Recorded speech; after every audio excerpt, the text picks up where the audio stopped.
why the government shouldn't raise the federal minimum wage. The problem that seems to never be solved as of recent is the decision to raise the federal minimum wage or not. While the party in favor of increasing the federal minimum wage will argue all day about how doing so lowers the percentage of Americans living below the current poverty level, it is those very people who will be negatively affected by this increase in the federal minimum wage. Increasing the minimum wage would be ineffective because the living costs in different regions of America vary. It wouldn't impact many workers because corporations and employers offer entry-level positions at a rate higher than the federal minimum.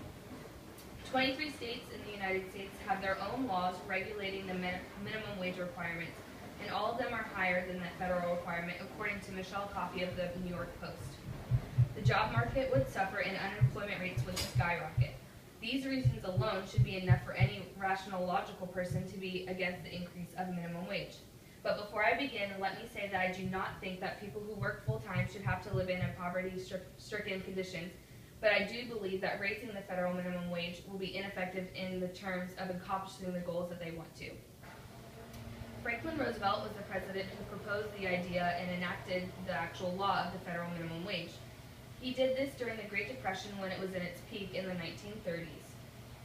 He did this to keep the American workers out of poverty and to hopefully increase consumer purchasing power to stimulate the economy to get it back on its feet. The first federal minimum wage was $1.60, which would be equivalent to $10.90 in today's society, which I found from RaiseTheMinimumWage.com. The living cost across the country is different depending on the region. Erica Ross of the USA Today researched the priciest states to live in as well as the most affordable states to live in. The average household in Mississippi makes roughly $36,000 annually, while in Hawaii the average household income is $68,000 annually.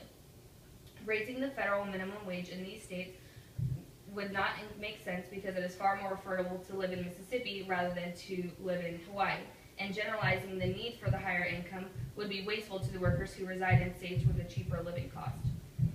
Many corporations pay their employees more than the federal minimum wage already. Raising the minimum wage would not benefit the employees because their hourly rate is already higher than the federal requirement. Karen Smith of the New York Post found that IKEA starts out at its employees at a rate of $10.76 per hour, which is 17% higher than its previous hourly rate. Colin Matthews of the Washington Post found that Whole Foods starts off at its employees at a rate of $11 an hour, and that doesn't even include the health care benefits and possible stock options. Additionally, increasing the federal minimum wage without the necessary increase in the volume of sales and revenue would unbalance many companies' budgets. This would require cutbacks including employee layoffs and even termination to some employees. This affects current employees, but affects the hopeful applicants as well. Due to the shortage of funds, employers wouldn't be able to run the company with as many people on the payroll, making it harder and more competitive to get the position if you were an applicant. Ben Gates of the American Action Forum did a study that concluded that just a $1 increase in the federal minimum wage would be responsible for a 1.78% increase in the unemployment rate and 4.76% in the teenage unemployment rate. In closing, the poverty level and percentages in the United States is overwhelming and astounding. However, increasing the federal minimum wage will not improve the situation, it will only contribute to its increasing levels.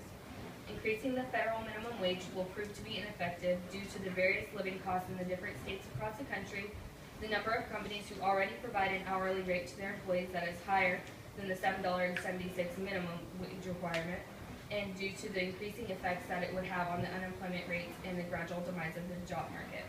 While the thought behind this idea of increasing the minimum wage is good, the consequences aren't ideal or the intended income.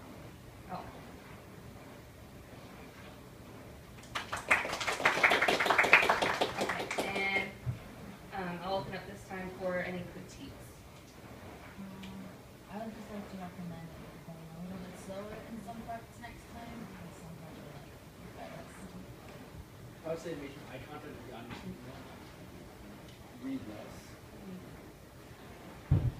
Mine is kind of positive, but I really like the use of logos because, like, you had a lot of statistics in it. I think it made it more powerful. So yeah, great job.